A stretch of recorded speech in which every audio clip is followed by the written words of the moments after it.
No último vídeo eu mostrei como é um neurônio e nós falamos sobre as diferentes partes dele. E dei uma ideia geral do que um neurônio faz. Ele é estimulado pelos dendritos e sobre a estimulação falaremos em vídeos futuros exatamente o que isso significa. O que é este impulso, que informação, que sinal é acrescentado.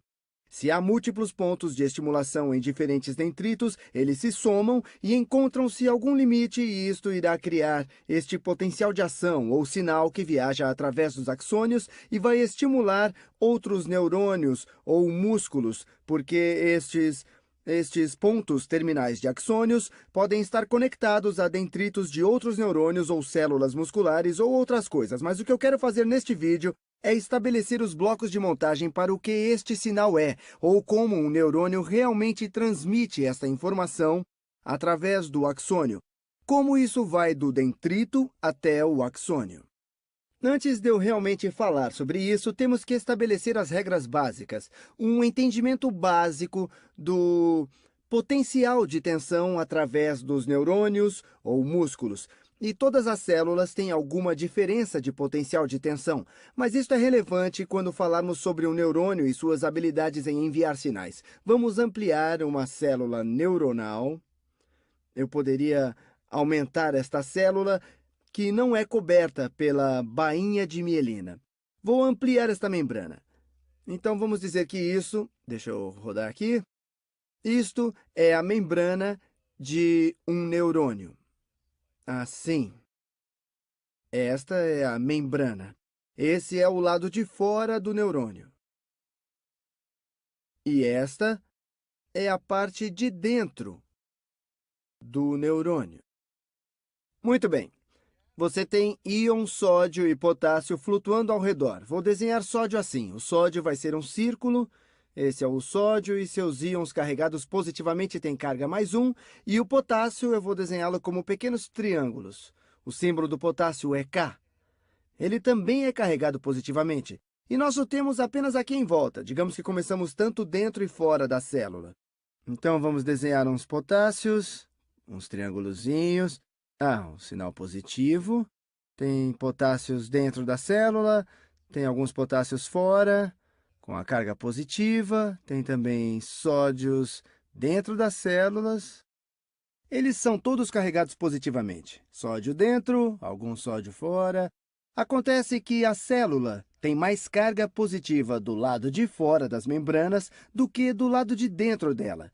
Há realmente uma diferença de potencial que, se a membrana não estivesse lá, cargas negativas tentariam escapar ou cargas positivas tentariam entrar. O lado de fora acaba sendo mais positivo e nós iremos falar o porquê disso. Tá legal?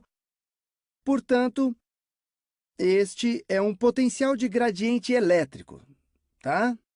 Se isso é menos positivo do que este, se eu tenho uma carga positiva aqui, ela vai querer ir para o lado menos positivo, ela vai querer ir para longe de outras cargas positivas. Ela é repelida por outras cargas positivas. Da mesma forma, se eu tenho uma carga negativa aqui, ela irá querer ir para o outro lado. Uma carga positiva, eu acho, estaria mais feliz estando aqui do que lá. Mas a pergunta é como isso acontece. Se ficou à sua própria sorte, as cargas se dispersariam e você não teria esse gradiente de potencial. Temos que colocar energia no sistema para produzir esse estado onde temos mais cargas positivas do lado de fora do que do lado de dentro. E isso é feito com a bomba de sódio-potássio. Eu vou dar um jeito de desenhar isso aqui assim. Obviamente, isso não é como a proteína realmente se parece. É só para dar uma ideia de como ela bombeia essas coisas. Eu vou desenhar esse lado da proteína. Talvez se pareça com isso aqui assim. E você vai ter uma noção do porquê eu desenhei dessa forma. Então, eu fiz aqui esse lado da proteína ou da enzima. O outro lado eu vou desenhar assim, desse jeito, assim. E, naturalmente, a proteína real não se parece com isso. Eu já mostrei com o que as proteínas realmente se parecem. Elas parecem grandes grupos extremamente complexos. Partes diferentes das proteínas podem se ligar a diferentes coisas, e quando as coisas se ligam a proteínas, elas mudam suas formas. Eu estou fazendo um diagrama bem simples aqui, e o que eu quero mostrar é a nossa bomba de sódio-potássio em seu estado inativo. E o que acontece nessa situação é que temos esses lugares onde nosso sódio pode se ligar. Então, nesse caso, o sódio pode se vincular a esses locais. nas nossas enzimas ou nossas proteínas. Se nós só tivéssemos as ligações de sódio e nenhuma energia indo para o sistema, nada aconteceria, ele só iria ficar nessa situação. A proteína real pode parecer algo bem maluco, a proteína pode ser uma grande nuvem proteica e depois seus sódios se juntam aqui e aqui, talvez mesmo dentro da proteína, mas ainda assim nada vai acontecer apenas com o sódio juntando-se desse lado da proteína.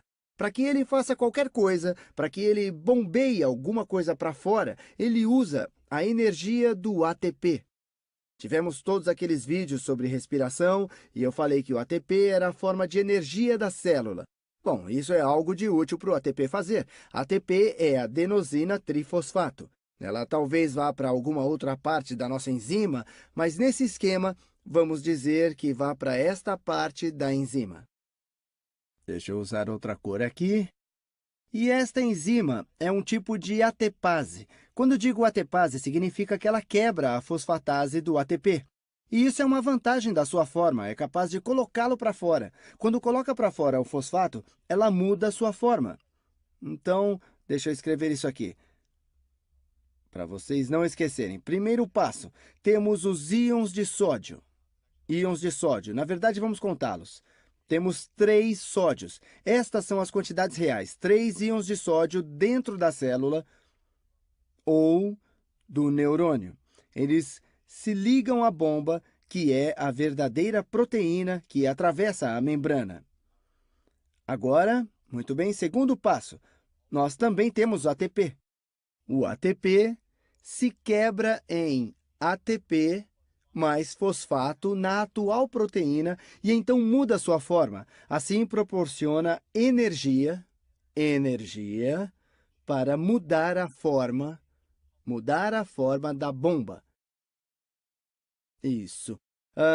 É como a bomba estava antes. Agora, nossa bomba deve parecer com algo assim. Deixa eu apagar aqui para ter algum espaço. Vou desenhar a bomba aqui. Muito bem.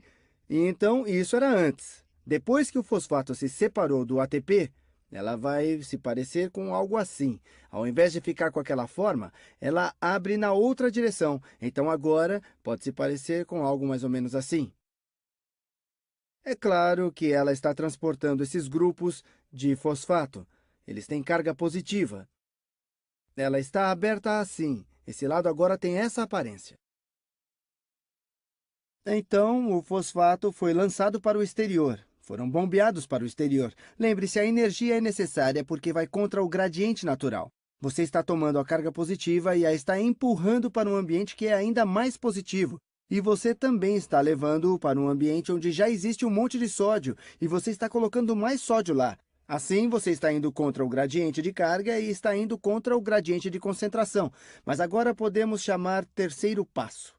O sódio é liberado fora da célula. E quando isso muda de forma, não é tão bom se ligar com o sódio. Elas podem se tornar um pouco diferentes, então o sódio não pode se ligar nem mesmo nesta configuração, agora que a proteína foi alterada devido ao ATP. Então, o terceiro passo, os 3 Na+, íons de sódio, são lançados fora. Uma vez que ela está nesta configuração, temos todos esses íons positivos aqui. Esses íons positivos querem ir o mais longe possível um do outro. Provavelmente seriam atraídos para a própria célula, porque a célula é menos positiva no interior. Assim, esses íons positivos, e em particular o potássio, pode se juntar neste lado da proteína, e quando está aí, poderíamos chamá-la de configuração ativada. Vamos agora ao que poderíamos chamar de passo 4. Passo 4. Temos 2 íons de sódio ligados ao que chamamos de bomba ativada. Bomba ativada. Ou podemos dizer que está na sua forma aberta. Assim, eles vêm aqui e, quando eles se ligam, eles novamente mudam a forma desta proteína de volta à sua forma. Outra vez, à sua forma aberta. Agora, quando ela voltar para sua forma aberta, eles não estarão mais aqui, mas temos esses 2 esperando aqui. E nessa forma aqui, todos esses bivolts, talvez não sejam bivolts, eles são só algo a mais neste grande aglomerado de proteína. Eles não são tão bons em ficar ligados ou presos nesses sódios, então o sódio é lançado dentro da célula. Quinto passo, A bomba, ela altera a sua forma. A bomba volta à forma original. A bomba volta à forma original. Uma vez que estamos na forma original, esses dois íons sódio são lançados na célula. Veremos nos próximos vídeos por que é útil ter esses íons de sódio na parte de dentro. Você pode dizer, por que não bombeamos coisas para o lado de fora para termos uma diferença de potencial? Mas nós veremos que esses íons de sódio são também muito úteis. Qual seria o efeito em escala que está acontecendo? Vamos acabar com muito mais íons de sódio do lado de fora e acabamos com mais íons de potássio dentro. Mas eu falei para vocês que o lado interno é menos positivo do que o de fora, mas ambos são positivos. Eu não me importo se eu tiver mais potássio ou sódio, mas se você prestou atenção nas proporções, eu falei que toda vez que usamos um ATP, estamos bombeando 3 sódios e estamos injetando 2 potássios, certo? Nós bombeamos para fora 3 sódios e 2 potássios. Cada um tem carga mais 1, mas quando fazemos isso, estamos somando uma rede de carga menos 1 no lado de fora. 3 no lado de dentro, 2 no lado de fora. Temos uma rede de carga menos 1 e uma mais 1 do outro lado. Assim, estamos tornando o lado de fora mais positivo em relação ao lado de dentro. E é isto que cria essa diferença potencial. Se você pegar um voltímetro mede a diferença de potencial elétrico, e medir a diferença de voltagem entre esses dois pontos, ou mais especificamente entre esses dois pontos, se considerada a diferença da voltagem aqui, da voltagem ali, você terá menos 70 milivolts. Menos 70 milivolts, o que geralmente é considerada a diferença de voltagem em repouso, a diferença de potencial através da membrana de um neurônio quando ele está em repouso. Nesse vídeo, eu dei o fundamento de como a célula, usando ATP, usando energia, é capaz de manter uma diferença de potencial através da membrana onde o lado de fora é levemente mais positivo do que o de dentro. Teremos um potencial negativo diferente se compararmos o lado de dentro com o exterior. Cargas positivas tentarão entrar se puderem, e cargas negativas tentarão sair se puderem. Há uma última pergunta. Se continuarmos adicionando cargas aqui, nossa diferença de voltagem se tornaria realmente negativa. Isso seria mais negativo do que o lado de fora. Mas então, por que eles se estabilizam em menos 70? Para responder isso, vamos entrar em mais detalhes em vídeos futuros. Você terá canais que são estruturas de proteína em que as partes abertas permitirão o sódio passar através delas. E também há canais que estão na parte aberta, permitindo o potássio passar através dela. Estou desenhando na posição fechada. Iremos falar sobre isso no próximo vídeo, sobre o que acontece quando eles abrem, mas na posição fechada eles continuam com um pouco de vazamento. Um pouco de vazamento. E se a concentração de potássio se torna muito alta aqui, e muito alta significa quando eles começam a alcançar o limite dos menos 70 milivolts, ou ainda melhor, quando o sódio se torna muito alto aqui, alguns deles começarão a escapar. Quando a concentração se torna realmente alta e positiva por causa do potencial elétrico, alguns sódios serão apenas empurrados através dela. Nos manteremos em torno dos menos 70 milivolts, e se formos abaixo, talvez alguns dos potássios vazem para o outro lado, mesmo quando estão fechados. Se isso se tornar muito forte, se for até menos 80 milivolts ou menos 90 milivolts, de repente seria um grande incentivo para alguns deles passarem através dos seus respectivos canais. E isso é o que nos permite ficar nesse potencial de voltagem estável. No próximo vídeo, vamos ver o que acontece com esse potencial de voltagem quando o neurônio é estimulado. Fui!